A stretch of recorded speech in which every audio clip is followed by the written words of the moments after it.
আমরা জানি আমাদের জন্ম হয়েছে এক পুরুষ এবং এক নারী থেকে, যাকে আমরা বলি মা এবং বাবা, এবং পৃথিবীর শুরু হয়েছে এই প্রক্রিয়া দিয়েই, আদম এবং হাওয়া। এটা কার সিদ্ধান্ত? আল্লাহ রাব্বুল আলামিন বলেন, ইন্না খালাকনাকুম মিন যাকারিন ওয়া উনসা ওয়া জাআলনাকুম শুউবান ওয়া ক্বাবাইলা লিতাআরাফু ইন্না আকরামাকুম ইনদাল্লাহি আতকাকুম। হে মানব মণ্ডলী, আমি তোমাদেরকে এক নর এবং নারী থেকে সৃষ্টি করেছি। বিভিন্ন গোত্র গোত্র, ভাষা, বর্ণ সব পৃথক করে দিয়েছি যেন তোমরা একে অপরকে চিনতে পারো। তবে তোমাদের মধ্যে সেই বান্দাগুলো আমার কাছে সবচাইতে বেশি দামি, সম্মানিত, যে বান্দাগুলো আমি আল্লাহ আমাকে বেশি ভয় করে। আমাদের পরিচয় হলো আমরা এক নর এবং নারী থেকে পৃথিবীতে আমাদের জন্ম হয়েছে, যার ইংরেজি নাম হলো মেল ফিমেল। কিন্তু এখন আরেকটা যোগ দিচ্ছে, সেটা হলো মেল ফিমেল ট্রান্স জেন্ডার। মানে এটা মেলও না, ফিমেলও না, এটা যে কি ও নিজেও জানে না। আমার বুঝে আসে না। একটা হতে হবে তো, নর হতে হবে অথবা নারী হতে হবে। আরেকটা সৃষ্টি আছে হলো যেটা আল্লাহ তাআলার সৃষ্টি, হিজরাকে আমরা কখনো মন্দ বলবো না, এটা আল্লাহর ফয়সালা। কিন্তু ট্রান্সজেন্ডার এটা হচ্ছে বিকৃত হওয়া, পুরুষ থেকে নারী, নারী থেকে পুরুষ, শরীফ থেকে কি কি কয় শরীফা, হাবিব থেকে হাবিবা, রহিম থেকে রহিমা, করিম থেকে করিমা, এইগুলো সব আমার বুঝে আসে না। সম্মানিত ভাইয়ের, এগুলো সিলেবাসে দেওয়ার মধ্যে যে কি কল্যাণ, কি যে উপকারিতা, কোন বদমাইশগুলো যেগুলো করছে আল্লাহ জানে, আমার বুঝে আসে না। সম্মানিত ভাইয়েরা, সম্মানিত বন্ধুগণ, আমাকে জাহান্নাম থেকে বাঁচতে হবে, আমার পরিবারকে জাহান্নাম থেকে বাঁচাতে হবে। এই চেষ্টা আমাদের করার দরকার আছে না নাই? কু আনফুসাকুম ওয়া আহলিকুম নারা, নিজে বাঁচো, তোমার পরিবারকে বাঁচাও কি থেকে? জাহান্নাম থেকে। এটা আমাদের জন্য সবচেয়ে বড় চ্যালেঞ্জ, এটা মাথায় রাখতে হবে। চতুর্দিক থেকে আমার ঈমানকে ছিনতাই করে নেবার জন্য নানামুখী, চতুর্মুখী ষড়যন্ত্র চলছে। কিন্তু আমাকে আপনাকে সচেতন থাকতে হবে। লা তাদিল্লু মা তামাসসাকতুম বিহিমা, কোন অবশক্তি তোমাকে পথভ্রষ্ট করতে পারবে না যদি তুমি সাথে নিয়ে থাকো কোরআন এবং সুন্নাহকে। জোরে কোন সুবহানাল্লাহ। আমার বন্ধুগণ, এই পৃথিবীর সভ্যতা গড়ার জন্য, এই পৃথিবীর মানুষকে সভ্য করার জন্য সভ্যতার অগ্রনায়ক বানিয়েছেন আল্লাহ রাব্বুল আলামিন। আম্বিয়া কেরামকে প্রথম যে মানুষ, সেই প্রথম মানুষটাই ছিলেন নবী, প্রথম মানুষ ছিলেন বড় বিজ্ঞানী। আমাদের সবার পিতা তিনি কে বলেন? আদম আলাইহিস সালাতু ওয়াস সালাম। তাহলে আমরা সব নবীর সন্তান। কার সন্তান বলেন? নবীর সন্তান। কোন নবী? তাহলে আমরা কার সন্তান? নবীর সন্তান। কোন এক মাহফিল আমি গেছি বহুদিন আগে, তো এক পীর সাহেব আমার ওই মাহফিলে ছিলেন। আমি পীরকে সম্মান করি, তো আমি সালাম দিলাম, উত্তর তেমন ভালো করে নিচ্ছে না, একটু ভাবভুক বেশি। কিছু হুজুরদের কিন্তু খুব ভাবভুক আছে, সালাম দিলে উত্তর খুঁজে পাওয়া যায় না। আসসালাম আলাইকুম আসসালাম, মানে ভাবসাব দেখে মনে হয় যে উনি আসমান থেকে কেবলই নাজিল হলেন। এরকম আছে না নাই বলেন তো? তো আমি সালাম দিলাম, উত্তর তেমন নাই। তো আমি নিজেই উইলিংলি আমি বললাম যে মুহতারাম, একটু জানতে ইচ্ছে হচ্ছে আপনার পরিচয়টা, আপনার বাড়ি কোথায়, আপনার নাম, ফুল আমি পরিচয়, আমি একটু জাস্ট পরিচিত হওয়ার জন্য আমি চেষ্টা করছি। তো উনি একটু খেপে গিয়ে বললেন, আমি অমুক, পীরজাদা। তো আমি শুনলাম, আমি আর তেমন কিছু বললাম না, কারণ ওনার মন মেজাজ ভালো নাই। তো পরে আবার উল্টো আমাকে প্রশ্ন করতেছে, আপনি কে, আপনার পরিচয়? আমি বললাম আমি হলাম নবীজাদা। কি কথা বোঝেন নাই? আমি কইছি নবীজাদা কে মানে, হ্যাঁ আপনি পীরের ছেলে, আপনি পীরজাদা, আমি হলাম নবীর ছেলে নবীজাদা। আমার বাপ আদম, আমি তার ছেলে, আমি নবীজাদা। উনি আমার দিকে চেয়ে আছে। তো নবীজাদা হয়ে আর পীরজাদা হয়ে কি আল্লাহর কাছে জান্নাত পাওয়া যাবে? নবীর বাপও তো জান্নাত পাবেন না, পাবে না। এরকম নবীর বাপ আছে না নাই? আজকে যে নবীর আলোচনা হবে সে নবীর বাপই। এত বড় নবী, এত বড় পয়গম্বর ছিলেন, তার বাবা আজার জান্নাতি না জাহান্নামী? তো নবীর বাপ হয়ে লাভ কি? নবীর ছেলে হয়ে লাভ কি? লাভ তো নাই। এই সমস্ত পরিচয় দিয়ে কোনো লাভ হবে না। বংশগত কৌলিন্য নিয়ে জান্নাত পাওয়া যাবে না। খাব্বাব ছিলেন একজন কামার, লোহা পিটায় জীবিকা নির্বাহ করতেন। পঞ্চম ইসলাম গ্রহণকারী ব্যক্তি ছিলেন। আল্লাহ তাকে এত সম্মান দিয়েছেন, এত মর্যাদা দিয়েছেন, দিন গ্রহণ করতে গিয়ে এত কষ্ট স্বীকার তিনি করেছেন। ওই কুরাইশরা তাকে 2 হাত 2 পা বেঁধে জ্বলন্ত অঙ্গারের উপরে তাকে শুয়ে রাখত। শুয়ে রেখে জ্বলন্ত অঙ্গার দিয়ে তার পিঠগুলো ঝাঁঝরা হয়ে গেছে, চর্বিগুলো গলে গলে পিঠের মধ্যে সে অঙ্গারগুলো ঢুকে গেছে। চুল পরিমাণ তার মুখ থেকে কোনো আওয়াজ বের হয় না, শুধু বের হয়েছে লা ইলাহা ইল্লাল্লাহ, লা ইলাহা, আরো জোরে লা ইলাহা, লা ইলাহা ইল্লাল্লাহ মুহাম্মাদুর রাসূলুল্লাহ সাল্লাল্লাহু আলাইহি ওয়াসাল্লাম। সেই খাব্বাব একজন কামার ছিলেন। সাইয়েদনা ওমর ফারুক রাদিয়াল্লাহু তাআলা আনহু একদিন তার পিঠের উপরে হাত দিয়েছেন, গর্তের মধ্যে নখটা ঢুকে গেছে। বললেন, খাব্বাব তোমার পিঠ এমন ভয়ঙ্কর কেন? তোমার পিঠের মধ্যে আমার গোটা নখ ঢুকে গেল। কাঁদতে কাঁদতে বলছেন, ভাই ওমর, দিন গ্রহণ করেছিলাম এই অপরাধে।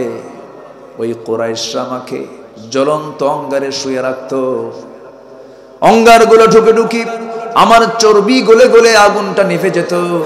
এত কষ্ট তারা দিয়েছিল, এই জন্য আমার ওই সময় থেকে পিঠটা গর্ত হয়ে গেছে। কিতাবের মধ্যে আসছে, খাব্বাবের নাতিপুতিরা খেলতো, তারা করতো কি, খেজুরগুলো তারা ওই পিঠের গর্তের মধ্যে ঢুকায় রাখত। একজন কামার ছিলেন। কিসের বংশের গৌরব দেখাবো আমরা, কিসের চেহারার সৌন্দর্য দেখাবো আমরা? চেহারার সৌন্দর্য যদি জান্নাত পাওয়া যেত, আবু লাহাব বহু আগে জান্নাত পেয়ে যেত। চেহারা দিয়ে যে জান্নাত পাওয়া যাবে না, চেহারা যে কোনো ফ্যাক্টর নয়, তার সবচেয়ে বড় প্রমাণ হচ্ছেন সাইয়েদনা বেলাল রাদিয়াল্লাহু তাআলা আনহু। একজন কালো কুসকুসে মানুষ,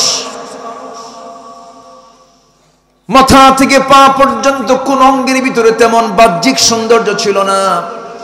চুলগুলো ছিল শক্ত শক্ত খাড়া খাড়া, দাঁতগুলো ছিল এলোমেলো, নাকটা ছিল মোচা, চোখটা ছিল ছোট ছোট। এত কালো ঘন মানুষ ছিলেন, কালো পাহাড় বলে মাঝে মাঝে সাহাবীরা ডাকতেন। রাসূলের কানে একদিন সংবাদ চলে গেল। রাসূল বলেন, ও সাহাবীরা, আমার বেলালকে কালো পাহাড় বলে ডেকো না। আমার বেলালকে যে কষ্ট দেয় সে আমি নবী, আমাকে কষ্ট দেয়। সাইয়েদনা বেলালের বংশগত কোনো ঐতিহ্য ছিল না। বাবাও গোলাম, ছেলেও গোলাম, গোলাম ইবনে গোলাম। বেলাল বিন রাবাহ এই সামান্য একটা ছোট্ট পরিবার থেকে আসলেন, নবীর কাছে কালিমা পড়লেন। এত দাম হয়ে গেল যে নবী আল্লাহর ঘর মসজিদে নববীর তিনি ইমাম ছিলেন, আমার বন্ধুগণ, সেই মসজিদে নববীর মুয়াজ্জিন ছিলেন সেই কালো বেলাল। জোরে কোন সুবহানাল্লাহ। বংশ দিয়া, টাকা দিয়া, চেহারা দিয়া, এই সমস্ত কিছু দিয়ে তো লাভ নাই। আবু লাহাবের চেহারার সাথে আমার নবীর চেহারার প্রায় মিল ছিল। অগ্নির শিখার পিতা বলা হয় আবু লাহাব। জান্নাতি না জাহান্নামী? জান্নাতি না জাহান্নামী? কি নাই? ঈমান নাই। বলেন কি নাই? আবার বলেন কি নাই? ঈমান আছে, দাম আছে। ঈমান নাই, দাম নাই। আগে দামি হতে হবে। নিজের জীবন কি ঈমান দিয়ে সুন্দর করে রাঙিয়ে নিতে হবে। ঈমান দিয়ে আমার জীবনটাকে রঙিন করে ফেলতে হবে। ঈমানের রঙে রঙিন হতে হবে। আল্লাহ রাব্বুল আলামিন বলছেন, সিবগাতাল্লাহি ওয়া মান আহসানু মিনাল্লাহি সিবগা। তোমরা আল্লাহর রঙে রঙিন হয়ে যাও। ঈমানটাকে মজবুত বানিয়ে ফেলো। ঈমানটাকে কখনো হারিয়ে ফেলবে না, ঈমানটা কখনো নষ্ট করে ফেলবে না। আল্লাহ বলছেন, ওয়াল্লাযীনা আমানু ওয়া লাম ইয়ালবিসু ঈমানাহুম বিযুলমিন উলাইকা লাহুমুল আমনু ওয়া হুম মুহতাদুন। ঈমান যারা আনবে এবং ঈমানকে যারা জুলুমের দ্বারা যারা আক্রান্ত করবে না, শিরকের দ্বারা যারা আক্রান্ত করবে না, এরাই নিরাপত্তা পেয়ে যাবে, এরাই হেদায়েত প্রাপ্ত বান্দা। এই জন্য আমরা ঈমানের যত্ন নেব। ঈমানের যত্ন নিতে হয় কেমনে? তার মডেল হচ্ছেন আল্লাহর পয়গম্বররা। আজকে যে পয়গম্বর নিয়ে আমাকে কথা বলতে বলা হয়েছে, তিনি হচ্ছেন নবীদের বাপ। কার বাপ? নবীদের বাপ। আমার বন্ধুগণ, ইব্রাহিম আলাইহিস সালাতু ওয়াস সালামকে আল্লাহ তাআলা শুধু নবী করেছেন না, আল্লাহ তাআলা তাকে নেতাও করেছেন। কি সম্মান আল্লাহ রাব্বুল আলামিন তাকে দিয়েছেন দেখেন। আল্লাহ রাব্বুল আলামিন তার ব্যাপারে বলছেন, রাসূলকে বোঝাচ্ছেন, হে রাসূল ঘাবড়িয়ে যাবেন না, হতাশ হবেন না, নিরাশ হবেন না। আপনার আগের পয়গম্বর আমি ইব্রাহিম আলাইহিস সালাতু ওয়াস সালামকে কত পরীক্ষা করেছি। আল্লাহ রাব্বুল আলামিন স্মরণ করে দিয়ে বলছেন, ওয়া ইযিবতালা ইব্রাহিম রাব্বুহু বিকালিমাতিন ফাআতাম্মাহুন ক্বালা ইন্নী জাঈলুকা লিন-নাসি ইমামা ক্বালা ওয়া মিন যুররিয়্যতি ক্বালা লা ইয়ানালু আহদিয-যালিমিন। জোরে বলুন আল্লাহু আকবার। সূরাতুল বাকারা আয়াত নম্বর 124। আল্লাহ রাব্বুল আলামিন বলেন, হে রাসূল আপনি সেই সময়ের কথা স্মরণ করুন যে সময় আমি আমার খলিল ইব্রাহিমকে অনেক পরীক্ষা করেছি। কালিমাতিন, অনেক পরীক্ষা করেছি। প্রত্যেকটা পরীক্ষায় আমার খলিল ইব্রাহিম ফেল করেছেন না পাস করেছেন? ফেল করেছেন না পাস করেছেন? পাস করেছেন। ইব্রাহিম আলাইহিস সালাতু ওয়াস সালাম তিনি কোনোদিন কোনো পরীক্ষায় কি ফেল করেছেন? আমরা যে খাতনা করি, তিনি যে আমাদের জাতির পিতা, এর কিছু কারণ আছে। এর কিছু কারণ আছে। যেরকম খাতনা করা, মুসলমানরা কি করে? আচ্ছা, এই খাতনা করা কি বলেন তো? সুন্নাহ। কিন্তু এই সুন্নাতটা কার? সুন্নাতুর রাসূল। বলেন কে? সুন্নাতে ইব্রাহিম আলাইহিস সালাতু ওয়াস সালাম। অনেকগুলো বিষয় আছে এরকম যেগুলো ইব্রাহিম আলাইহিস সালামের সময় থেকে আসছে। সম্মানিত ভাইয়েরা, তিনি খাতনা করেছেন কিন্তু শিশু বয়সে নয়। তারা খাতনা হয়েছিল হলো 80 বছর বয়সে। কত বছরে? 80 বছর। শুনবেন, আগ্রহ, সবার আগ্রহ আছে তো? 80 বছর বয়সে তার খাতনাটা করে দিল কি? আল্লাহ। আল্লাহ তো আছেই। আমাদের বাচ্চারা যে খাতনাগুলো করে, আমরা খাতনা করছি না? তো যারা খাতনা করে দেয় ওদেরকে কি বলে? আজম, কাবদা, কাবদার। আচ্ছা, কাবদার আজম না যাই হোক, এখন তো মেডিকেলে নিয়ে যায়, ডাক্তাররাই করে দেন। তো যাই হোক, আমার আপনার খাতনা হয়েছে হলো শিশু অবস্থায়। বাচ্চারা শিশু অবস্থায় মুসলিম পরিবারে এই খাতনার প্রচলনটা আছে। কিন্তু সাইয়েদনা ইব্রাহিম আলাইহিস সালামের খাতনা হয়েছে কত বছরে? 80 বছর। আল্লাহ বলেন, ইব্রাহিম তোমার একটা কাম বাদ আছে, আমি তো তোমাকে নেতা বানাইছি। ক্বালা ইন্নী জাইলুকা লিন-নাসি ইমামা, তোমাকে ফলো করবে সবাই, তোমার ফলোয়ার হবে কিয়ামত পর্যন্ত সমস্ত মানুষ। আল্লাহু আকবার বলেন। তার নাম কিন্তু খ্রিস্টানরাও নেয়, আব্রাহাম লিঙ্কন। আব্রাহাম লিঙ্কন মানে আব্রাহাম মানে আল্লাহর নবীর নামে একজন মার্কিন প্রেসিডেন্ট ছিলেন, আব্রাহাম লিঙ্কন। আচ্ছা, এরকম করে ডেভিড বেকহাম, এক খেলোয়াড়ের নাম মনে হয় ডেভিড বেকহাম, দাউদের নামে নাম। ইয়াহুদ বারাক, বেনিয়ামিন নেতানিয়াহু, এই সমস্ত অনেকগুলো নাম কিন্তু নবীর সন্তান, নবীদের নামে ইহুদিরাও রাখে, খ্রিস্টানরাও রাখে। কিন্তু নবীরা যে দাওয়াত দিয়েছেন, নবীদের যে তাওহীদের যে দাওয়াত, সেই দাওয়াতের সাথে কি তাদের কোনো সম্পর্ক আছে? ইব্রাহিম আলাইহিস সালাম ছিলেন আল্লাহর পক্ষ থেকে মুসলিম মিল্লাতের জন্য জাতির পিতা। এটা কে সিলেকশন দিয়েছেন? আসতে বলেন, কে সিলেকশন দিয়েছেন? এটা কি ইলেকশনে? এটা কি জোর করিয়া? এটা কি সাফায়া দিয়া? এটা সিলেকশন দিয়েছেন কে? কেন জানেন? পরীক্ষা আগে হয়েছে। আগে কি হয়েছে? পরীক্ষা। প্রত্যেকটা পরীক্ষায় তিনি ফেল না পাস? শুধু তিনি পাস করেন নাই, ফাতাম্মাহুন্না, প্রত্যেকটা পরীক্ষায় তিনি ফার্স্ট ক্লাস ফার্স্ট হয়েছেন। কোন পরীক্ষায় তিনি কখনো হারেন নাই। একটা মানুষের ইমানকে রক্ষা করতে গিয়ে ইমানদারের জীবনে যতগুলো পরীক্ষা দরকার, প্রত্যেকটা পরীক্ষায় তার জীবনে আসছে। পারিবারিক পরীক্ষা, সামাজিক পরীক্ষা, ধনাঢ্য শ্রেণীর দ্বারা বাধা আক্রান্ত হওয়া, রাষ্ট্রীয় পরীক্ষা, সব পরীক্ষা তিনি দিয়েছেন। কোনো পরীক্ষায় তিনি ফেল করেন নাই কখনো। আমার বন্ধুগণ, জন্ম থেকে নিয়ে শুরু করে মৃত্যু পর্যন্ত ইব্রাহিম আলাইহিস সালাম অনেক পরীক্ষা দিয়েছেন। তবে হ্যাঁ, এই পৃথিবীতে একজন পয়গম্বর জন্ম থেকেই জানতেন তিনি আল্লাহর নবী। তিনি হচ্ছেন, এখনো মারা যান নাই, আল্লাহ পাক তাকে আসমানে তুলে নিয়েছেন, আবার তিনি আসবেন, দাজ্জালকে মোকাবেলা করবেন। সেই পয়গম্বরের নামটা কি বলেন? এই নবী ছাড়া কোন নবী জানতেন না আমি নবী হব। শিশুকালে কেউ জানতেন না এটা, কিন্তু তিনি জানতেন। কেন?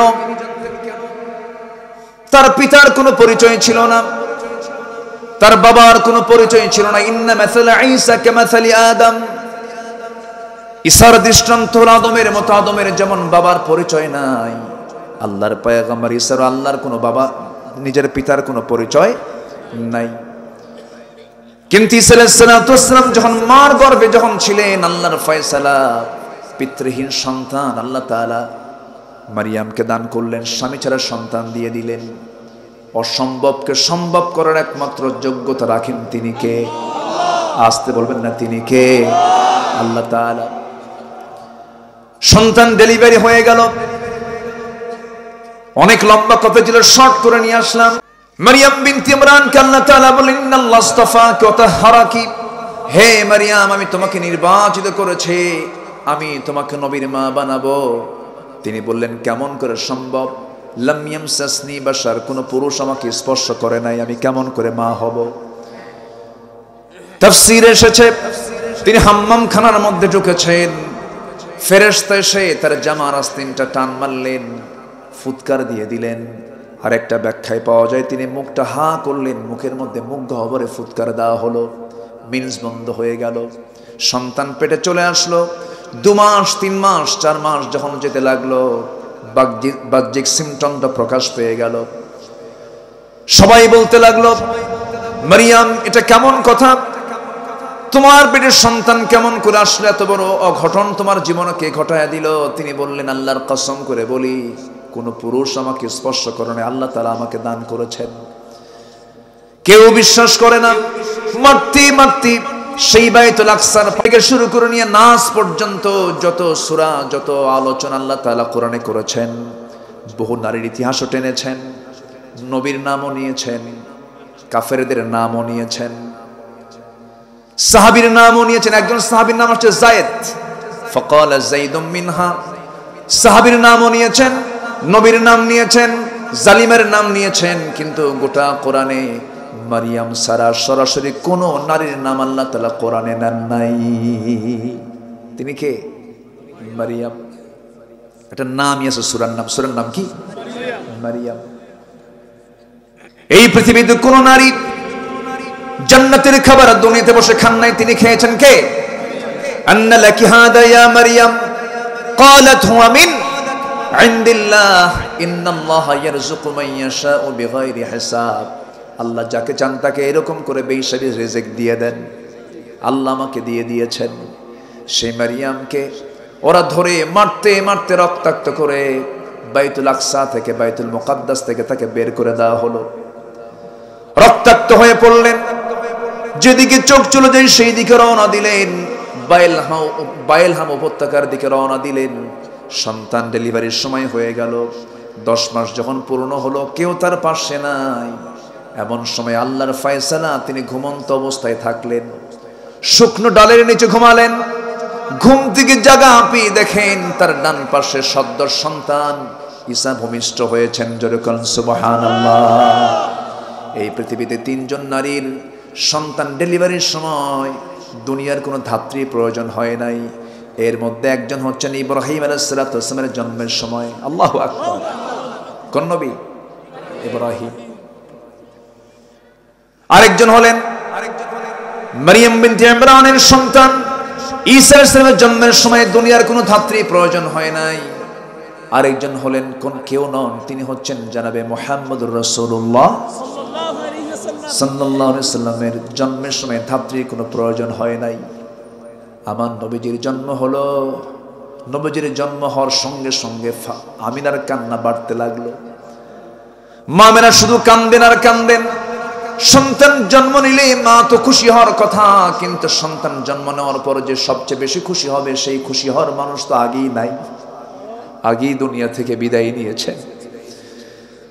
আমার নবীর বাবা আব্দুল্লাহর ইন্তেকাল হয়ে গেছে। মা আমিনার ঘরে আলো চলে আসছে, কিন্তু আমিনার মুখে কোনো হাসি নাই। আমিনার চোখ বেয়ে শুধু দরদর করে পানি পড়ে। আবু তালেব একদিন স্মৃতিচারণ করতে নিয়ে বলতেছে, ভাতিজা মুহাম্মদ শোনো, তুমি আল্লাহর নবী আমি বিশ্বাস করি, কিন্তু ঈমান আনতে পারতেছি না, ঈমান আনতে পারতেছি না। তুমি আল্লাহর পয়গম্বর আমার বিশ্বাস হয়, একটা স্মৃতিচারণ করি। ও আমার ভাতিজা মুহাম্মদ বিন আব্দুল্লাহ শোনো, তোমার যেদিন জন্ম হলো আমি খুব খুশি হয়েছিলাম। আমি তোমাকে দেখেছি, প্রত্যেক দিন তোমাকে দেখতে যাই, তোমার মার কাছে তুমি কোলে বসে থাকো। কিন্তু একদিন পূর্ণিমা রাতে যে দেখলাম তোমার মা তোমার সামনেই নাই, খেলা হাও মাও করে কান্দে। তোমার পাশে কেউ নয়, তুমি একা একা চাঁদনি রাতের, চাঁদনি আকাশের নিচে তোমাকে শুয়ে রেখেছে। তুমি একা একা চাঁদনি রাতের সেই চাঁদের দিকে তাকায় তাকায় তুমি একা একা শুয়ে আছো, তোমার মা কাছে আসতেছে না। সেই সময় আমি লক্ষ্য করে দেখলাম, ভাতিজা মুহাম্মদ তুমি চাঁদের দিকে তাকাচ্ছ, তোমার হাত ডান দিকে নাও, চাঁদও ডান দিকে যায়। তোমার হাত বাম দিকে নাও, চাঁদও বাম দিকে যায়। যখন তুমি তোমার 2 হাতটা দিয়া যখন নিচের দিকে টান মারো, চাঁদটাও কাছাকাছি চলে আসে। ও ভাতিজা মুহাম্মদ, আমি কি ভুল দেখছি না সঠিক দেখেছি? সঙ্গে সঙ্গে রাসূল বলছেন, চাচা আমার জন্মের পূর্বেই বাপ ইন্তেকাল করেছেন। আমার মার তো কষ্ট, আমার মা আমাকে কোলে নিলেই স্বামীর কথা মনে হয়ে যায়, বারবার হাওমাও করে কান্দে। আমার মামার কাছে আসতে পারে না, সেই জন্য আল্লাহ রাব্বুল আলামিন ওই সময়টা আকাশের চাঁদ আমার জন্য খেলনা বানায় দিয়েছিলেন। জোরে বলি সুবহানাল্লাহ। মা আমিনা বলেন, আমার শিশু মুহাম্মদ যখন আমার গর্ভে ছিল, সেই গর্ভে থাকাকালীন আমি যখন কলসি ভরে যখন পানি আনতে যাব, কলসি হাতে নিয়েছি, যখন কূপের ধারে যেতাম দেখতাম উপচে পড়ে কূপের পানিগুলো পড়ে পড়ে যাচ্ছে। আমার দড়ি লাগতো না, টেনে পানি তোলা লাগতো না, উপচে পড়া পানি কূপের উপর দিয়ে সব ভেসে ভেসে পড়তো। মা মেনা যখন রাস্তা দিয়ে হাঁটতেন, গোটা রাস্তা সুগন্ধে ভরপুর হয়ে যেত। বলা হলো, আমেনা তুমি রাস্তা দিয়ে হাঁটলে পরে সুগন্ধে ভরপুর হয়ে যায়। তার শাশুড়ি অর্থাৎ আমার নবীর দাদি বলতেছিলেন, তুমি যে রাস্তা দিয়ে হাঁটো এরকম সুগন্ধি ইউজ করো কেন, এটা তো উচিত না। মা শোনেন, আমার শিশু মোহাম্মদ যখন গর্ভে আসে আমার শরীর থেকে সুন্দর সুঘ্রাণ শুরু হয়েছিল। সুবহানাল্লাহ। তিনজন নারীর সন্তান ডেলিভারির সময় চুল পরিমাণ 10 সন্তান সালাম হাত পা নড়াচড়া করছেন। সন্তানকে কোলে নিলেন, আদর করলেন, স্নেহ দিলেন, চুমু দিলেন। গাছের দিকে তাকায় দেখেন শুকনো ডালটা সবুজের শ্যামলে রূপান্তরিত হয়েছে, ফলগুলো টসটসে পাকা পাকা ধরে আছে। ফলগুলো পারলেন, খেলেন, জীবনের শক্তি ফিরে পেলেন। কেউ তার পাশে নাই। দুধ পান করাচ্ছেন। 3টা দিন 3টা রাত চলে গেছে। বলা হলো, মারিয়াম মানুষের মাঝে চলে যাও, বাইতুল আকসায় চলে যাও, তোমাকে যেতে হবে। তিনি বলেন, কেমন করে যাব? আমি কেমন করে জবাব দেব? সবাই তোমাকে বলবে তুমি তো অসতী নারী, যার সন্তান তুমি সামনে নিয়ে আসছো, কেমন করে জবাব, কেমন করে কি প্রমাণ করব? সঙ্গে সঙ্গে বলা হলো, মারিয়াম কোন কথা তুমি বলতে যাবে না, তোমাকে শেখায় দিচ্ছি। তোমাকে যখন প্রশ্ন করবে তখন তুমি বলবে, ক্বালাত ইন্নী নাযারতু লিররহমানি সাওমা। তুমি বলে দেবে, আমি একজন রোজাদার, আমি কোনো কথা বলবো না, যা বলার তোমরা আমার সন্তানের সঙ্গে বলো। সন্তানটার বয়স মাত্র কয়দিন? এই পৃথিবীতে দোলনায় থেকে নবজাতক বাচ্চা 3টা কথা বলেছে। কয়জন কথা বলেছে? এর মধ্যে একজন কে বলেন? ঈসা আলাইহিস সালাতু ওয়াস সালাম। আচ্ছা, আমি কি আলোচনা করব? কোনো সমস্যা নাই তো? বলি আলহামদুলিল্লাহ। ঈসা আলাইহিস সালাতু ওয়াস সালাম দোলনায় তিনি কথা বলেছেন। সবাই মিলে যখন মারিয়ামকে যখন চতুর্দিক থেকে ঝেঁকে বসলো, প্রশ্নের বন্যা বয়ে যাচ্ছে। মারিয়াম, তোমার লজ্জা নাই, হায়া নাই, তোমার মধ্যে কোনো শরম চরম কিছু নাই? একটা জারজ সন্তানকে সঙ্গে করে নিয়ে আমাদের মাঝে আবার কেমন করে দেখা করতে আসছো? তিনি কোনো কথা বললেন না। তার ওই সময় রোজাটা ছিল। ক্বালাত ইন্নী নাযারতু লিররহমানি সাওমা। আমি রোজাদার। তার রোজা হলো কথা না বলা। তার রোজা হলো কি? কথা না বলা। কথা না বলার রোজা আছে না নাই বলেন? আমরা যে রোজা রাখি, না খেয়ে রোজা রাখি, কিন্তু কথা না বলে থাকি, কথা বলি। কিন্তু আল্লাহ তাআলা কথাও না করে দিয়েছেন, কথা বলতে মানা করেছেন। কোন কথা বলেন? রোজা রেখে কি কথা বলতে মানা করেছেন? বাজে কথা। সে লোকে রোজা রাখার কোনো প্রয়োজন নাই। মাল্লাম ইয়াদা কাওলা যুর ওয়াল আমালা বিহি ফালাইসা লিল্লাহি হাজাতুন ফি আন ইয়াদা তুআমাহ ওয়া শারাবাহ। যে ব্যক্তি রোজা থেকে মিথ্যা বেহুদ কথা ছাড়তে পারলো না, তার রোজা রাখার কোনো প্রয়োজন নাই। তাহলে মানে কি? কথা না বলাও রোজা, আবার না খেয়ে থাকাও রোজা। তাহলে মারিয়ামের রোজা ছিল কি বলেন? কথা না বলা। আল্লাহর হুকুম পেলেন, তিনি কথা বললেন না, শুধু বললেন আমি কোনো কথা বলবো না। ওই যে দোলনায় শুয়ে আছে নবজাতক, সে কথা বলবে। সবাই হাসে আর বলে, মারিয়াম ছিল আধা পাগলি, এখন হয়ে গেছে পুরা পাগলি। এরকম করে হেও করছে। কিন্তু দোলনায় থাকা ছোট্ট বাচ্চা নবজাতক ঈসা আলাইহিস সালাতু ওয়াস সালামকে যখন নৌকোচায় যখন প্রশ্ন করেছে উপস্থিত লোকজন, বলছে, হে সন্তান, তোর পরিচয়টা কি? একজন নবী দোলনায় থেকেই জানতেন তিনি আল্লাহর নবী। তিনি কে বলেন? ঈসা আলাইহিস সালাতু ওয়াস সালাম। তিনি কি বললেন? ক্বালা ইন্নী আবদুল্লাহি আতানিয়াল কিতাব ওয়া জাআলানি নাবিয়্যা। আমি হলাম আল্লাহর গোলাম, আল্লাহ পাক আমাকে ইনজিল কিতাব দিয়েছেন, আর আমার মা হচ্ছেন একজন নবীর মা। সুবহানাল্লাহ। আমার মা একজন নবীর মা। এই নবীজি ঈসা আলাইহিস সালাম জন্ম থেকেই জানতেন তিনি আল্লাহর পয়গম্বর, কিন্তু সব নবী কিন্তু জানতেন না ইব্রাহিম আলাইহিস সালাম নিজেও। ওই আয়াতটা প্রমাণ করে দেয়, তিনি যখন সূর্যের দিকে তাকালেন, নবুয়ত যখন পান নাই, তখন তিনি সূর্যকে দেখে বলছেন فَلَمَّا رَأَى الشَّمْسَ بَازِغَةً قَالَ هَذَا رَبِّي هَذَا أَكْبَرُ فَلَمَّا أَفَلَتْ قَالَ يَا قَوْمِ إِنِّي بَرِيءٌ مِّمَّا تُشْرِكُونَ। জোরে বলুন আল্লাহু আকবার। সূরাতুল আনআম আয়াত নম্বর ৭৮। যখন তিনি সূর্যকে দেখলেন, সূর্য দেখে বলেন এত বড় একটা সৃষ্টি, এটাই বুঝে আমার রব, এটাই তো সবচাইতে বড়। কিন্তু যখন এটা অস্তমিত হয়ে গেল, তখন তিনি বললেন না না, আমার রব তো অস্তমিত হওয়ার কথা নয়, আমি সম্পূর্ণ শিরক থেকে নিজেকে মুক্ত রাখলাম। জোরে বলি আল্লাহু আকবার। আমার ভাইয়েরা, অগ্নি পূজক কি বলে, একজন পৌত্তলিক পিতার সন্তান ছিলেন ইব্রাহিম আলাইহিস সালাম। সে নিজে মূর্তিগুলো বানাতো, সেই মূর্তিগুলো বানায় বাজারে বিক্রি করত।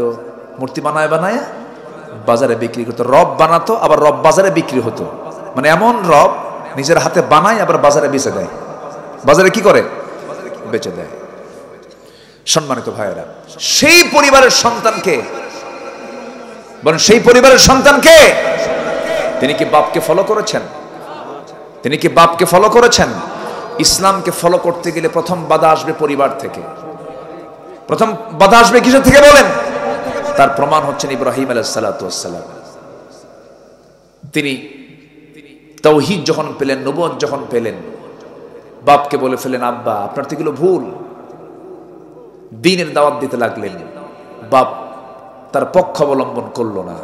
একদিন অনেকগুলো মূর্তি নিয়ে বানায়া বাজারে বিক্রি করতে যাবে, বাপ আগেই চলে গেল, আর ছেলেকে বলল বাজান এই আমার এই মূর্তিগুলো বিক্রি করতে হবে বাজারে, তুমি ঝুড়িতে করে নিয়ে আসো। আমি বাজারে চলে গেলাম। ইব্রাহিম আলাইহিস সালাম এই মূর্তিগুলো দেখি গেছে, তার মেজাজ খারাপ হয়ে করলেন কি, সবগুলোর মাথা একটা করে ভাঙলেন। ভেঙ্গে, মাথা ভাঙলি তো সব শেষ হয়ে যায়, মাথা ভেঙ্গে ঝুড়িতে করে নিয়ে চলে গেছেন বাজারে। সামনে রাখা মাত্র এই মাথায় হাত দিয়া তার বাপ আজর বলতেছে ইব্রাহিম এগুলো কি করছো তুমি? সব তো ভেঙ্গে চুরমার হয়ে গেছে। কাব্বা আর বলেন না। আমি যখন এই মূর্তির ঝুড়ি যখন মাথায় নিলাম, দেখি ওদের মধ্যে গৃহযুদ্ধ শুরু, এমন মারামারি শুরু হয়েছে। আমি উপর থেকে নামাতে দেখি একটারও মাথা নেই। বাপ এখন মনে মনে করে তুই তো মার দিয়ে দিলি আমারে, মূর্তির যে কোনো শক্তি নাই, ক্ষমতা নাই, সেটা আমিও জানি। তুই তো আমার এমন কথা বললি, আমি এখন যদি বলি এটা কি সম্ভব? কোনোদিন তারা কি মারামারি করতে পারে? ওদের কি গায়ে শক্তি আছে? তুই তো জবাব দিয়ে দিবি, মনে মনে বলতেছে। আর কিচ্ছু বললো না। এমন মার দিছে সন্তান, কোনো জবাব নাই বাবার মুখে। আল্লাহু আকবার বলেন। মূর্তি পুজো করে ছেলে ইব্রাহিম মূর্তি ভাঙ্গে, আর ইব্রাহিমের সন্তানরা আজকে মূর্তি গড়ে। ঠিক কিনা? মূর্তি গড়ে। আমার রাসূল তিনি একদিন বলেছেন, একটা বর্ণনায় আসছে, হাদিসে আসছে, বুইসতু কাসরাতিল আসনাম, আমি পৃথিবীতে আবির্ভূত হয়েছি মূর্তিগুলোকে ভাঙ্গার জন্য। তাই এই পৃথিবীতে প্রথম মূর্তি ভাঙ্গার মামলা খেয়েছেন কোন নবী বলেন? বলেন কে? ইব্রাহিম আলাইহিস সালাম। এখন এর মানে কি আমি আপনাদেরকে বলবো যত মন্দির আছে সব ভাঙ্গে শেষ করেন, এরকম কিছু নাকি? আমার নবীজি মক্কায় যতদিন ছিলেন, কাবা শরীফের ভিতরে ছিল ৩৬০টা মূর্তি। কতগুলো বলেন? তিনি কি মক্কায় থাকতে ওগুলো সরাতে পেরেছিলেন? সামনে রেখেই নামাজ পড়তে বাধ্য হয়েছেন। কেন জানেন? তখন মক্কার সিটি মেয়র ছিল বিনা ভোটে নির্বাচিত আবু জেহেল। কি ভোটে? কি কথা বোঝা যায়? তাহলে আবু জেহেল কি ভোটে? বিনা ভোটে। আবু জেহেল ক্ষমতায়। আমার নবীজি মূর্তিগুলো দেখলেন, শুধু দেখেই গেলেন, পারলেন না, কারণ পথ তো নাই। র্যাব, সীতা, কোবরা তো তার হাতে নাই। কথা বোঝেন নাই? আমার নবীজি একদিন মনে মনে ভাবলেন যে আমি একটু ভিতরে যাব, কাবার ভিতরে যাব, কিন্তু কাবার চাবিটা ওসমান বিন তালহার হাতে। ওসমান বিন তালহার হাতে। আমার নবী কিন্তু ছোটখাটো পরিবারের সদস্য ছিলেন না। কাবা শরীফ ভাঙতে আসছিল সম্রাট আব্রাহা, সূরাতুল ফিলের ঘটনা ভাঙতে আসছিল। সেই সময় আমার নবীর দাদা আব্দুল মুত্তালিবের 300 উট অপহরণ করে নিয়ে যায়। 300 উট যার দাদার থাকে, এত ফকির মানুষ, তাই না? ফকির মানুষ, মানে অনেকগুলো উট আছে, এর মধ্যে 300 উট নিয়ে গেছে, আরো আছে। 300 উট অপহরণ করে নিয়ে যায়। সেই সময় সম্রাট আব্রাহা এসে, তার লোকজন এসে বলে আব্দুল মুত্তালিবকে, তুমি তো লিডার, তো তোমাদের ঘর তো ভাঙতে আসতেছে সম্রাট আব্রাহা, তো তোমার চিন্তা কি? আমার কোনো চিন্তা নাই এই ঘর নিয়ে। কি চিন্তা তোমার? আমার উট নিয়ে চিন্তা। কেন? ঘরের মালিক তো আমি না, আমি হলাম উটের মালিক। উট ফেরত দে, যার ঘর তিনি হেফাজত করবে। আল্লাহু আকবার বলেন। কার দাদা কয়?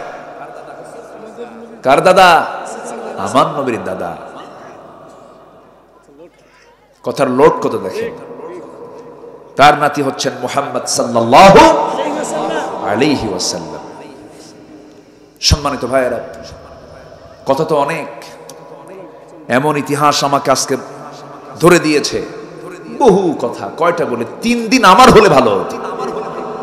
কথা বোঝেন নাই? কোন দিক থেকে কোন দিক ধরি, কোন দিক দিয়ে শেষ করি, বহু কথা। কষ্ট পাচ্ছেন না তো আপনারা? বলি আলহামদুলিল্লাহ।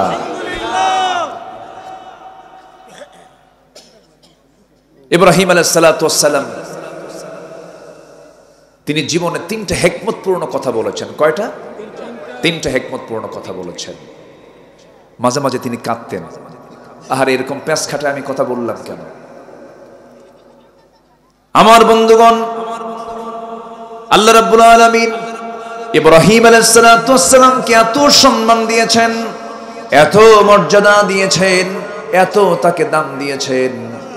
আল্লাহ রাব্বুল আলামিন তাকে 1টা 2টা পরীক্ষা করেন নাই, প্রত্যেকটা পরীক্ষায় তিনি ইব্রাহিমের মুখ থেকে চুল পরিমাণ কখনো নাশকর পান নাই। জোরে কোন সুবহানাল্লাহ। আল্লাহ রাব্বুল আলামিন এই জন্য তার সম্মান বিশ্ববাসীর সামনে উচ্চকিত করেছেন। সূরাতুল হজের শেষ নম্বর আয়াতে আল্লাহ রাব্বুল আলামিন বলছেন, ঈমানদারকে ডাক দিয়ে বলছেন, আগে ইয়া আইয়ুহাল্লাযীনা আমানু দিয়ে সম্বোধন করে আল্লাহ তাআলা ওয়াজ শুরু করেছেন। লাস্ট আয়াতে বলছেন, ওয়াজাহিদু ফিল্লাহি হাক্কা জিহাদিহি ওয়াজতাবাকুম ওয়ামা জাআলা আলাইকুম ফিদ্দীনি মিন হারাজ মিল্লাতা আবিকুম ইব্রাহিম হুয়া সাম্মাকুমুল মুসলিমিন। জোরে বলুন আল্লাহু আকবার। আল্লাহ বলছেন, তোমরা জিহাদের মতো জিহাদ করো। তিনি তোমাদেরকে নির্বাচিত করেছেন এবং তোমাদের জন্য দ্বীনকে তোমাদের জন্য বোঝা করেন নাই, কষ্টকর করে দেন নাই, তোমাদের জন্য এটাকে কঠিন করে দেন নাই। আর জেনে রেখে দিও, তোমাদের সবার জাতির পিতা কিন্তু কেউ নন, তিনি হচ্ছেন ইব্রাহিম আলাইহিস সালাতু ওয়াস সালাম। জোরে কোন সুবহানাল্লাহ। এবং তিনি নিজেও পরিচয় দিয়েছেন তিনি ছিলেন মুসলমান। আমরাও কি বলেন? আরো জোরে আমরা কি বলেন? মুসলমান। গোটা পৃথিবীতে আজকে প্রায় 200 কোটি মুসলমান। মূল পরিচয় যদি মুসলমানকে যদি লালন করে, কোন প্রকার দ্বন্দ্ব না রেখে, ওয়াহাবি, সুন্নি, আর কি আছে, কত কি আছে, নাম না বলি আর, এই সমস্ত গ্রুপিং না করে যদি আজকে মুসলমান যদি একটা প্ল্যাটফর্মে আসতো, গোটা পৃথিবীর বাতিল শক্তি সব সাগরে হাবুডুবু খেত। ঠিক কিনা? সব হাবুডুবু খেত। কিন্তু ফেরকা আমাদেরকে শেষ করে দিল। ইব্রাহিম তিনি মূর্তি ভাঙ্গেন, আর আমরা মূর্তির পক্ষে কথা বলি। ঠিক কিনা? যদি কোথাও ডিসপ্লে করা, কোনো মূর্তিকে সাজানো, হ্যাঙ্গিং করা, কোনো ছবিকে হ্যাঙ্গিং করা, এরকম যদি কোনো সাজানো, যদি এটা যদি ইসলাম সম্মতই হতো, পৃথিবীর সবচাইতে বড় স্ট্যাচু নির্মাণ হতো আমার নবীর স্ট্যাচু। আমার নবীর কোন স্ট্যাচু আছে? নাই। আর কি প্রমাণ চাবেন আপনি?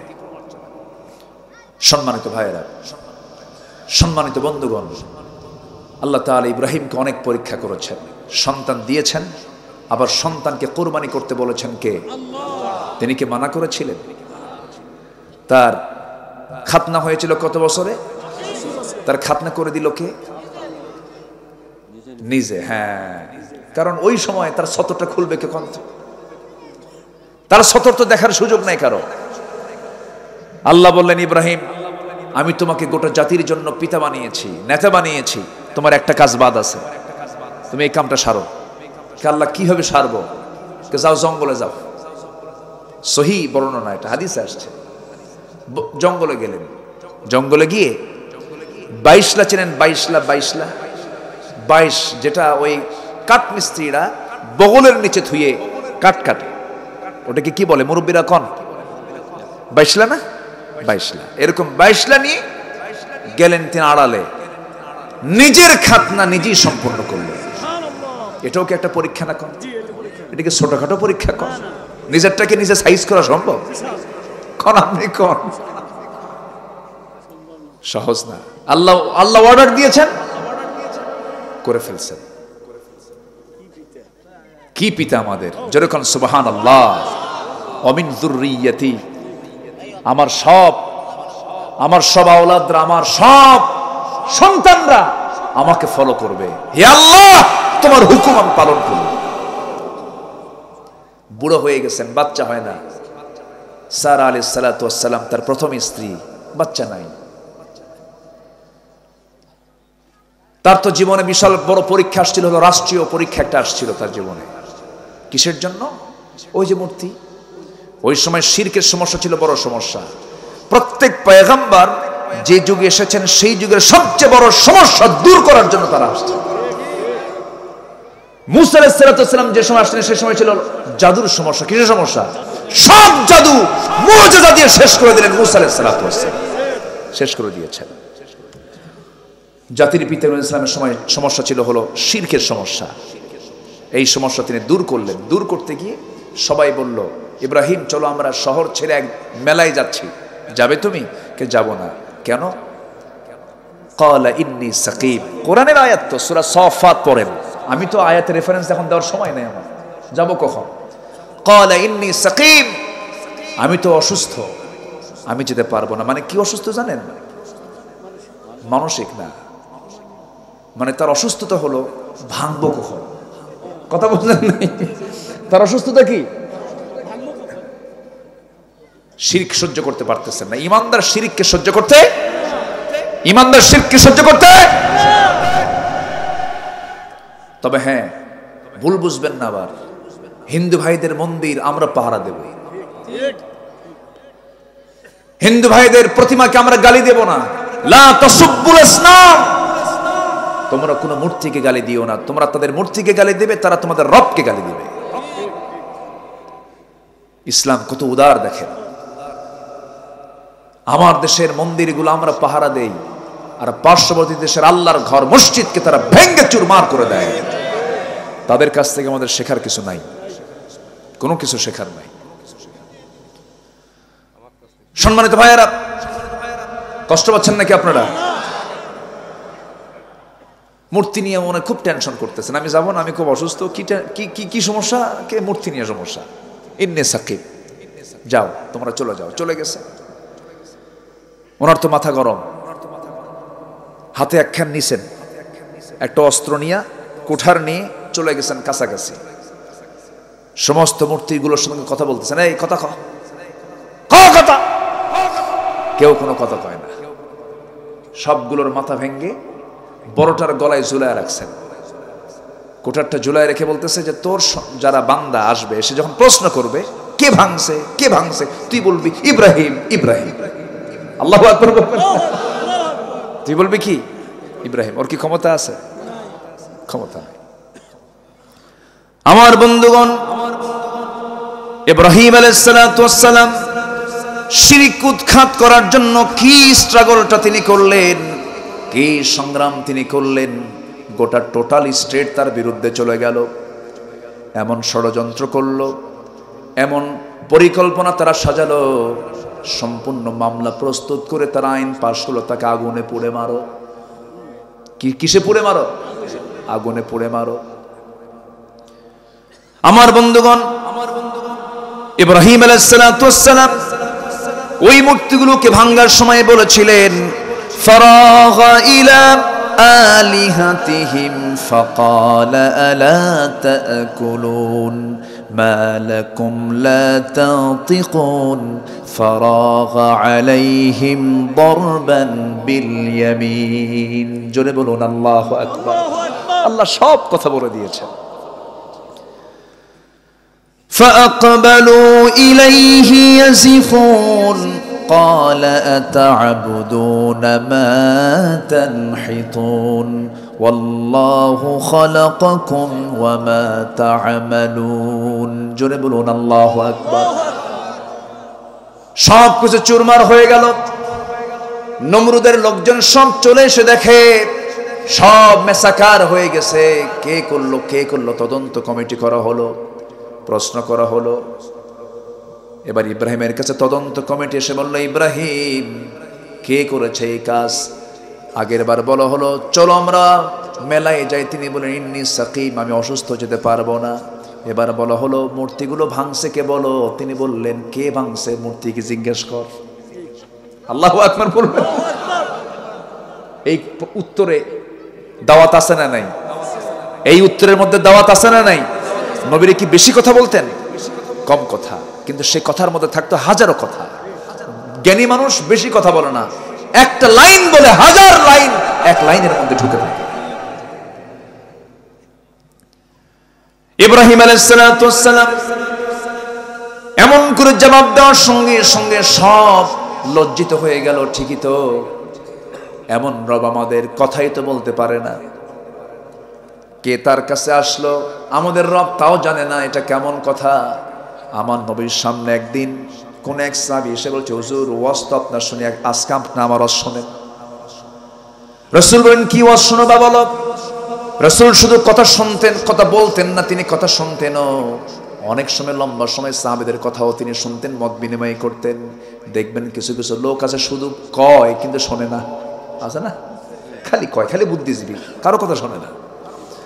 আমার নবীজি সাহাবীদের কথাগুলো মনোযোগ দিয়ে শুনতেন, ফয়সালা দিতেন। এক সাহাবী এসে বলছেন, হুজুর আজকে আমার ওয়াজটা শুনতে হবে। কি ওয়াজ বলো? হুজুর ইসলাম যখন পাই নাই, দিন যখন পাই নাই, আমরা পত্তলিক ছিলাম, একটা মূর্তির পূজা করতাম, দেবতা মনে করতাম, ভাগ্যের প্রতীক মনে করতাম, বুকে নিতাম, ঘাড়ে নিতাম, পিঠে নিতাম, সব সময় নিয়ে চলতাম। কোন একদিন সফরে বের হয়েছি, ওই দেবতাকে সাথে নিয়েছি।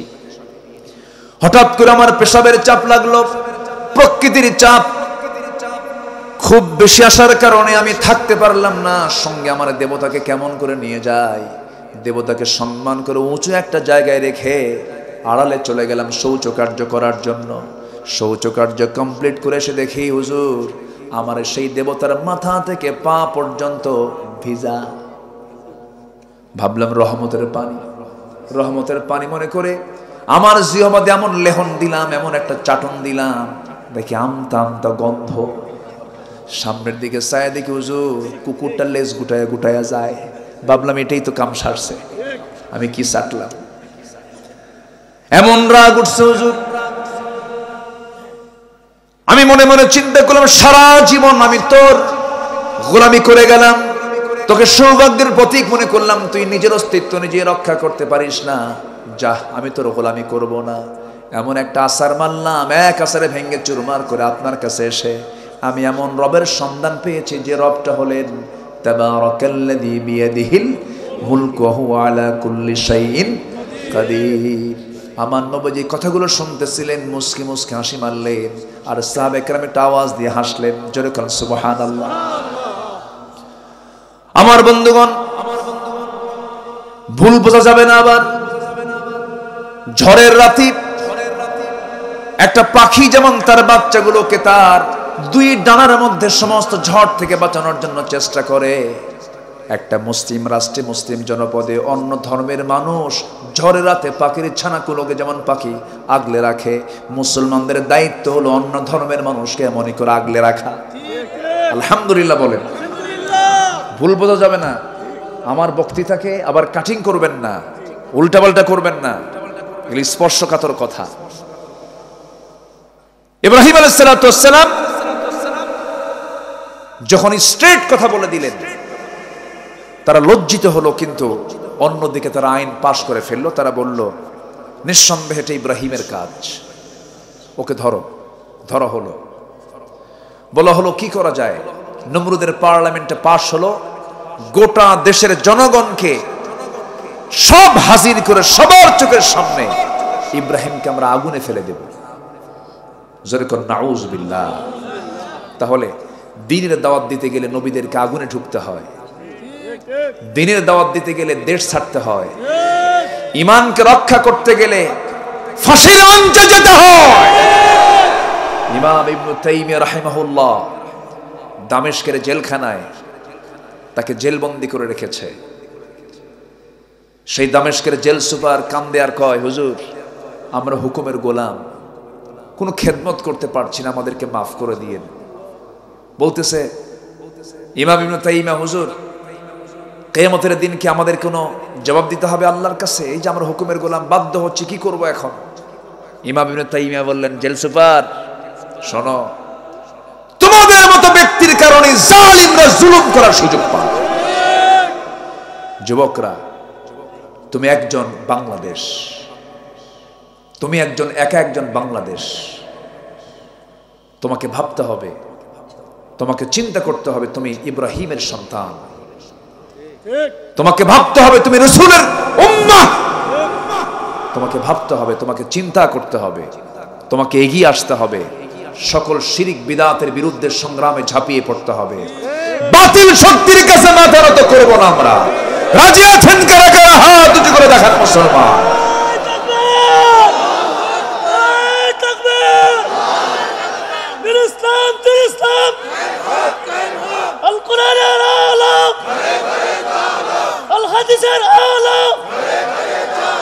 আমার নেতা, তোমার নেতা, কোরআন হাদিস যেখানে আমরা আছি সেখানে নারায়ে তাকবীর। আল্লাহ কবুল করুন, জোরে বলি আমিন।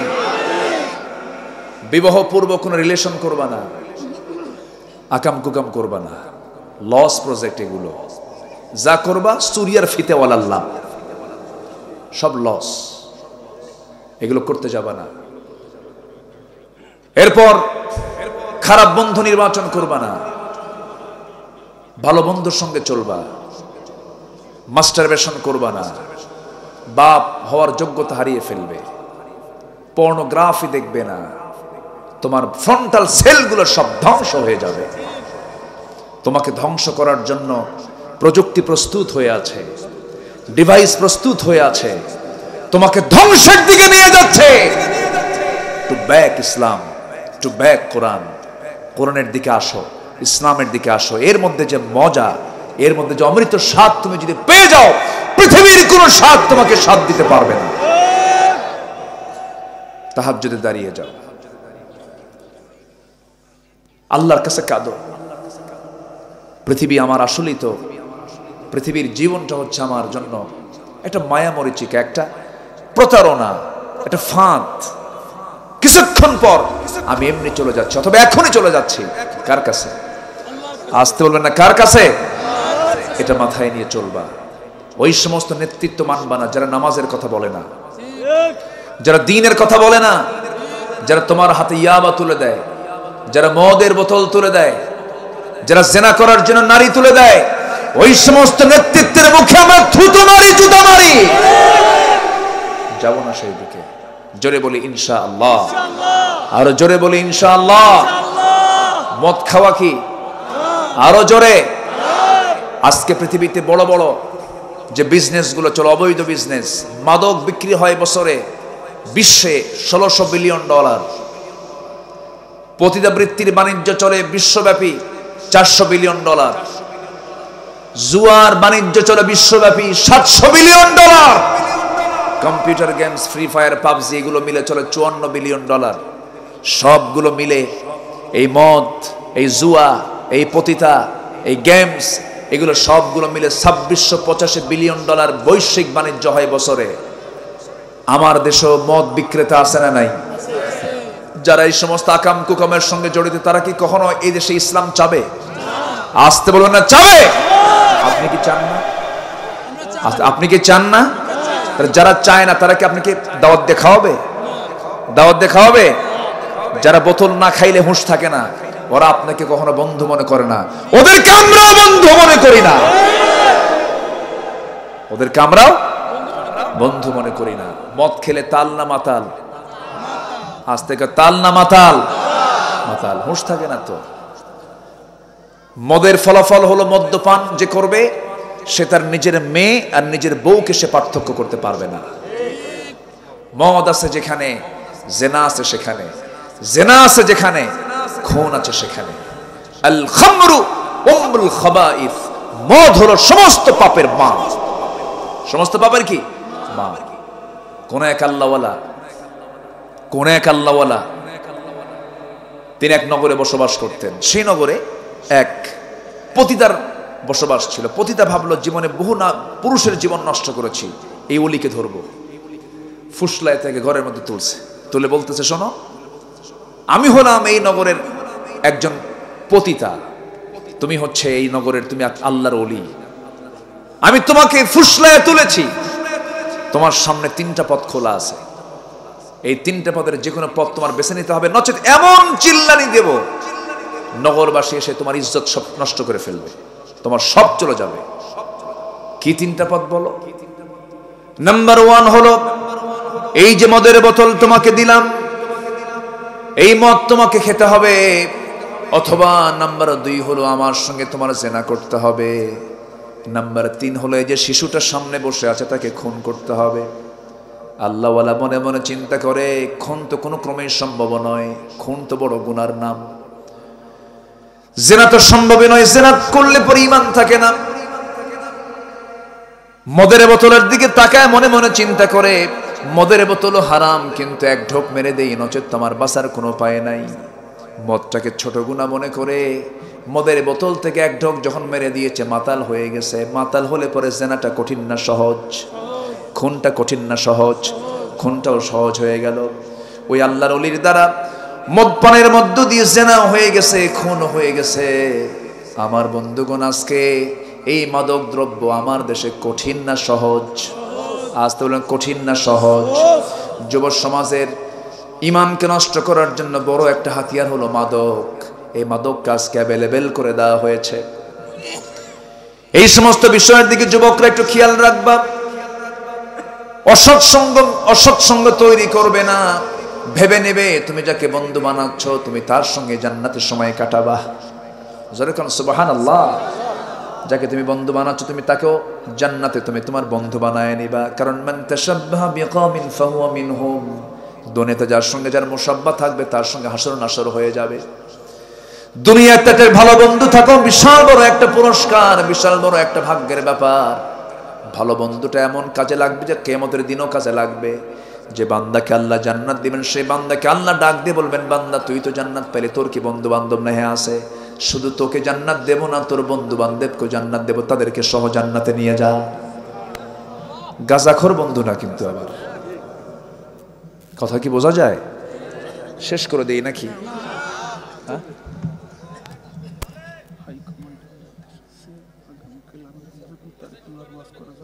আচ্ছা আচ্ছা, হ্যাঁ ঠিক আছে, জি জি, হ্যাঁ ঠিক আছে, ঠিক আছে।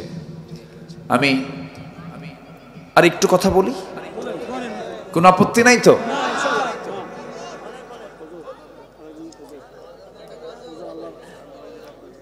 কোন আপত্তি নাই তো আপনাদের? বলি আলহামদুলিল্লাহ। একটু থাকেন। জি, ইব্রাহিম আলাইহিস সালাতু ওয়াস সালাম ফজর পড়ে যাবেন, দেখছো কি সাহস রে বাবা। তো ঠিক আছে, ফজর পর্যন্ত আপনারা থাকেন, আমি যাই। ও আমি সহ অনেক ভালো মানুষ আপনারা, বলি আলহামদুলিল্লাহ।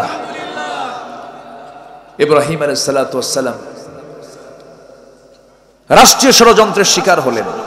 শেষ পর্যন্ত তাকে পরীক্ষায় পড়তে হলো চূড়ান্তভাবে। সিদ্ধান্ত পাকাপোক্ত হয়ে গেছে, আগুনে ফেলবে। কে আগুনে ফেলতে পারে না? নমরুদ করলো কি? শয়তানের পরামর্শ নিয়ে চতুর্দিকে জেনার কাজ শুরু করে দিল। কিসের কাজ বলেন? জেনার কাজ শুরু করে দিলেন। এরপর চরকিতে হাত দেবে কে? কেউ ফেলতে পারে না। ইব্রাহিম আলাইহিস সালাতু ওয়াস সালাম দেখতে পেলেন তার জন্মদানকারী পিতা তাকে আগুনে ফেলার জন্য পিতা পর্যন্ত চরকিতে হাত দিয়েছে। চোখে পানি চলে আসছে, কাঁদতে কাঁদতে বলছে, আল্লাহ, আমার আব্বা, আমার জন্মদাতা, আমার আব্বা পর্যন্ত আমাকে আগুনে ফেলতে চায়। আল্লাহ, তুমি আমাকে বাঁচাবে না? জোরে কোন সুবহানাল্লাহ। বাঁচিয়েছেন কে? আসতে বলেন, বাঁচিয়েছেন কে? আল্লাহ। এই দিকে লক্ষ্য করে আল্লামা ইকবাল বলেছেন, আসফি হুজু ইব্রাহিম কা ইমা पैदा आग कर सकती है एक अंदाज गुलिस्ता पैदा। আজ কোথাও যদি উদয় হয় ইব্রাহিমের মতো ঈমান করতে পারে অগ্নিকুণ্ডে খুবসুরত এক গুলিস্তান। জোরে বলুন আল্লাহু আকবার। আজও যদি মুসলমানদের ভিতরে সেই ইব্রাহিমের ঈমান যদি লালন করতে পারে, আজকে আগুনটা জান্নাত হয়ে যাবে। শর্ত হলো ঈমান আনতে হবে ইব্রাহিমের মতো। কার মতো বলেন? ইব্রাহিমের মতো। আমার বন্ধুগণ, তিনি জীবনে তিনটা হিকমতপূর্ণ কথা বলেছেন। তিনি বলেছেন, আমি অসুস্থ। বলা হলো মূর্তিগুলো ভাঙছে কে? তোমরা মূর্তিকে জিজ্ঞাসা করো। আরেকটা হলো ওই আগুন থেকে তিনি যখন সুস্থ হয়ে সে আগুন থেকে বের হয়ে আসলেন, তার গায়ের পশম পর্যন্ত আগুন স্পর্শ করতে পারে নাই। সেখান থেকে বের হয়ে সারা আলাইহিস সালাতু ওয়াস সালামকে সঙ্গে করে নিয়ে রওনা দিলেন, সফর করলেন। লম্বা সফরে বের হয়ে গেছেন, এমন সময় এক জালিম শাসকের কবলে পড়ে গেছেন ইব্রাহিম আলাইহিস সালাতু ওয়াস সালাম। সেই জালিম শাসক সারা আলাইহিস সালাতু ওয়াস সালামের দিকে বদনজর দিয়ে ফেললো। ইব্রাহিম আলাইহিস সালাতু ওয়াস সালামকে প্রশ্ন করে ফেলতেছে, ইব্রাহিম, তোমার সঙ্গে এই মহিলার পরিচয়টা কি? সঙ্গে সঙ্গে তিনি বলেন, এটা আমার বোন হয়। কি হয়? বোন হয়। বউটা বললেন না, এই জন্য বউ বললে পরে সে নিশ্চিত রাজাটা তার বউকে নিয়ে চলে যাবে। বোন বললেন সে যেন আমার কাছে থাকতে পারে। বোন মনে করে যেন সে ছেড়ে দেয়। কিন্তু তিনি যে বোন বলেছেন, বউকে বোন বলেছেন, হিকমতপূর্ণ ভাবে কথাটা যদিও বলেছেন, কিন্তু কথাটা দ্বীনের সম্পর্কের দিক থেকে কিন্তু ঠিকই আছে। ইন্নামাল মুমিনুনা ইখওয়াহ, কোনো প্রবলেম নাই। কিন্তু তিনি হিকমতপূর্ণ কথা বলার পরও তিনি বাঁচতে পারলেন না। বউটাকে নিয়ে চলে গেছে জালিম শাসক। জালিম শাসক নিয়ে চলে যাওয়ার পরে জেনা করবে, আল্লাহর নবীর স্ত্রীর সঙ্গে জেনা করবে। কিন্তু দেখা গেল পরপর 3টা দিন চেষ্টা করলো। দুটো হাত যখন সারার সামনে নিয়ে যায়, হাত পাতর অবশ হয়ে যায়, পারল না। নবীর স্ত্রীদেরকে স্পর্শ করার কোনো ক্ষমতা নাই। শেষ পর্যন্ত ওই রাজা, জালিম রাজা বলে ফেলল, শোনো সারা, তোমার মতো একজন নারী আমার এই জায়গায় বহুদিন যাব, তার স্বামী তার দিকে আগায় গেলে পরে আমার হাত পাটা অবশ হয়ে যায়, আমি তাকে স্পর্শ করতে পারি না। শুধু আমি তোমাকে মুক্তি দিলাম না, সঙ্গে সঙ্গে ওই মহিলাকে, ওই নারীকেও মুক্তি দিয়ে দিলাম। সারা আলাইহিস সালাতু ওয়াস সালাম ওই জেলখানা থেকে, ওই জালিম শাসকের কবল থেকে যখন তিনি বের হয়ে আসতেছেন, একা আসলেন না, সাথে তিনি সঙ্গে করে যাকে নিয়ে আসলেন তিনি হচ্ছেন হাজেরা আলাইহিস সালাতু ওয়াস সালাম। হাজেরা সালামকে সাথে করে নিয়ে চলে আসলেন, নবীর সামনে দিয়ে দিলেন, হে আমার স্বামী, এই মহিলাটা ওই দরবারই ছিল, কিন্তু এই নারীকে জালিম শাসক তাকে স্পর্শ করতে পারে নাই। তাকে বিয়ে করে নিলেন ইব্রাহিম আলাইহিস সালাতু ওয়াস সালাম, তাকে বিয়ে করে নিলেন। আল্লাহ তাআলা হাজেরার গর্ভে সন্তান যিনি দিয়েছেন, সন্তান যাকে দিয়েছেন, সেই সন্তানটার নাম কি বলেন? ইসমাঈল আলাইহিস সালাতু ওয়াস সালাম। ওয়া ইয ইয়ারফাউ ইব্রাহিমুল কওয়াইদা মিনাল বাইতি ওয়া ইসমাঈল রব্বানা তাকাব্বাল মিন্না ইন্নাকা আনতাস সামিউল আলিম। সন্তান ভূমিষ্ঠ হলো কোথায়? সন্তান ভূমিষ্ঠ হলো কাবার সামনে। জোরে কোন আল্লাহু আকবার। জমজম কুবের ধারেই তার জন্ম হয়ে গেল। হাজেরাকে বিয়ে করলেন, সন্তান পেটে চলে আসলো বুড়া বয়সে। কি বয়সে? বুড়া বয়সে সন্তান চলে আসলো। আল্লাহ তাআলা তাকে কি পরীক্ষাগুলো করেছেন দেখেন। পারিবারিক পরীক্ষাও তাকে করা হয়েছে, রাষ্ট্রীয় পরীক্ষাও তাকে করা হয়েছে। শেষ পর্যন্ত সন্তানটা যখন পেটে আসলো, বলা হলো ইব্রাহিম তোমার হাজেরাকে ওই জায়গায় থুয়ে আসো। থুয়ে আসলেন সাফা মারওয়ার মাঝি, দৌড়াদৌড়ি করলেন, পানি নাই, পানির জন্য ছটফট করছেন। হাজেরা বলছেন আমার স্বামী আপনি আমাকে এখানে রেখে যাচ্ছেন, কেউ তো নাই এই জায়গায়। আল্লাহর নির্দেশ, আল্লাহর যদি নির্দেশ থাকে আমার কোনো কথা নেই, আপনি চলে যান, আল্লাহ আমাকে বাঁচাবেন। জোরে বলুন সুবহানাল্লাহ। আল্লাহ তাআলা হাজেরাকে এত সম্মান দিয়েছেন যে হাজেরার দৌড়টা পর্যন্ত মডেল বানায়া দিয়েছেন। সব হাজেরার মডেল ফলো করে। আল্লাহর নাম ভোলেন নাই। সাফা থেকে শুরু করলেন মারওয়া, মারওয়া থেকে শুরু করলেন সাফা। 7 বার তিনি চক্কর দিলেন। মাঝখানে একটা জায়গায় যে একটু দৌড় মেরেছেন, সেই দৌড়টাও হাজিরা মারে। জোরে করে আল্লাহু আকবার। মারে না? মারে না? দৌড়টা মারে, সাইটা করে। ইন্নাস সাফা ওয়াল মারওয়াতা মিন শাআইরিল্লাহ। জোরে বলুন আল্লাহু আকবার। আমার বন্ধুগণ, হাজেরা আলাইহিস সালাতু ওয়াস সালামের গর্ভ থেকে সন্তান ভূমিষ্ঠ হয়ে গেল, ইসমাইলের জন্ম হয়ে গেল। বয়সটা যখন মোটামুটি পছন্দের মতো বয়স, 7 থেকে 8 বছর যখন বয়স হয়ে গেল, আল্লাহ বলছেন ইব্রাহিম কোনো উপায় না, আরেকটা পরীক্ষা। ইন্নী আরা ফিল মানামি আন্নী আযবাহুক। আমার কলিজার টুকরা ইসমাইল, স্বপ্নে দেখলাম আমি তোরে জব করি। ইয়া আবাতি ফাআল মা তু'মারু সাতাজিদুনি ইনশাআল্লাহু মিনাস সাবিরিন। আব্বা আপনি যা দেখতে পেয়েছেন স্বপ্নে, আপনি তা বাস্তব করেন। আপনার সন্তান কিন্তু ধৈর্যহীন নয়, ধৈর্যশীল। তরবারির নিচে আমার গলাটা আমি আপনি দিয়ে দেব। জোরে কান সুবহানাল্লাহ, জোরে কান সুবহানাল্লাহ। আল্লাহ কুরবানি কবুল করে নিলেন। আল্লাহ তার মনের খবরটা তিনি বুঝতে পারলেন, ইব্রাহিম আমাকে সবচেয়ে বেশি ভালোবাসে। এই কোরবানির প্রচলন আজও দুনিয়াতে আছে না নাই? এটা কোন নবীর সুন্নাত? বলেন কোন নবীর? কোন নবীর?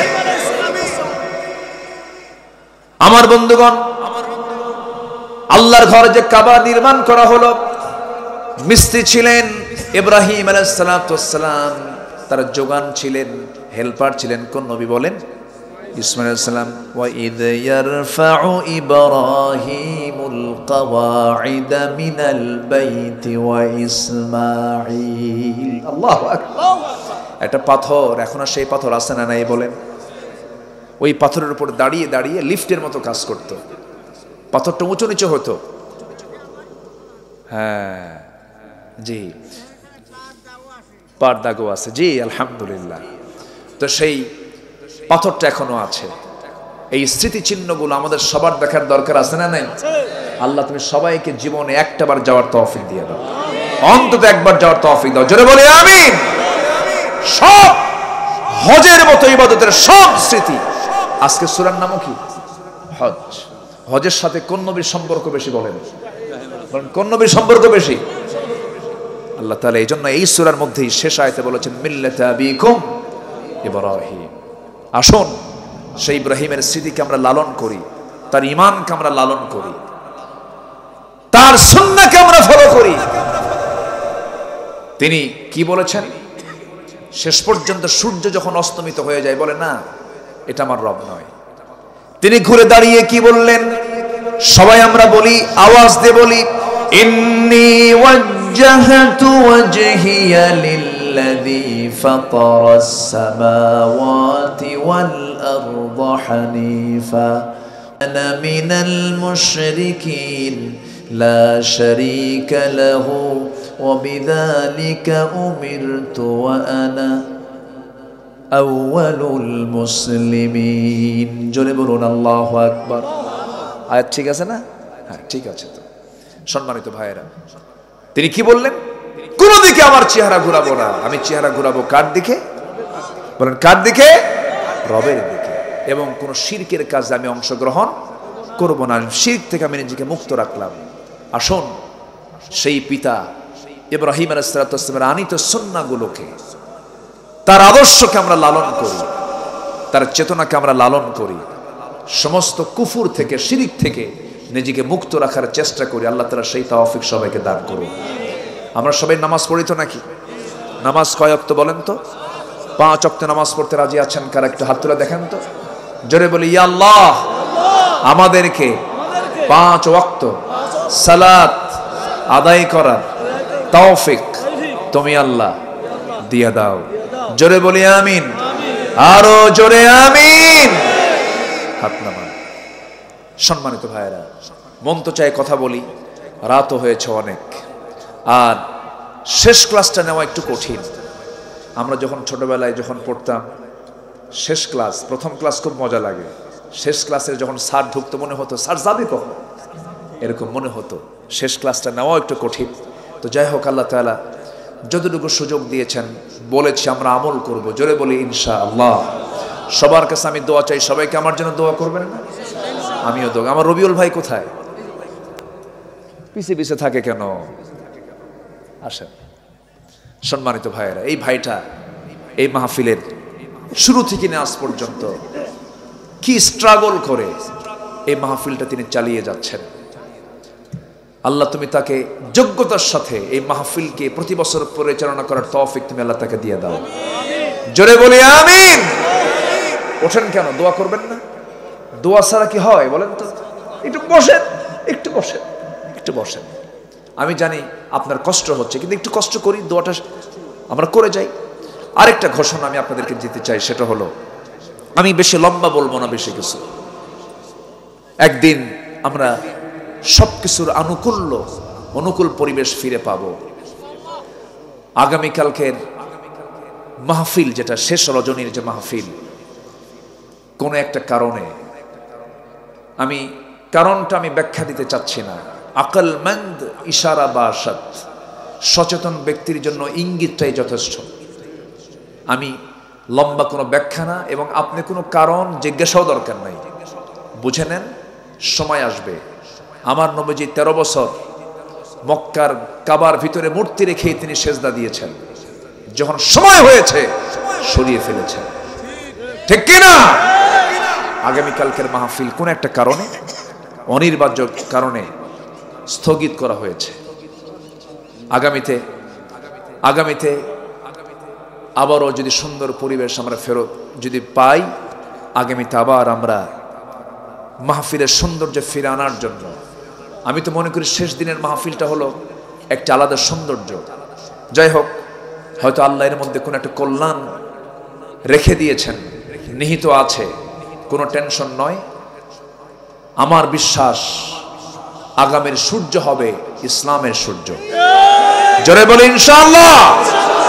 খুব বেশি দিন সময় নেই, এই দিন আসবে, এই দিন আসবে, এই দিন আসবে। জোরে বলি ইনশাআল্লাহ। এই আশাবাদ কামনা করে আজকের মাহফিলের দোয়ার মধ্য দিয়ে এই বছরের গোল্ডেন টাচ মাহফিলের সমাপ্তির দিকে আমরা চলে যাচ্ছি।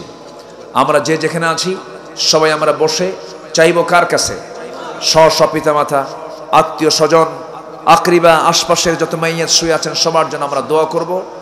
আসুন আমরা সোজা এখন দোয়ার দিকে যাচ্ছি, যে আমরা সবাই বলে সুবহানাকাল্লাহুম্মা ওয়া বিহামদিকা আশহাদু আল্লা ইলাহা ইল্লা আনতা আস্তাগফিরুকা ওয়া আতুবু ইলাইকা।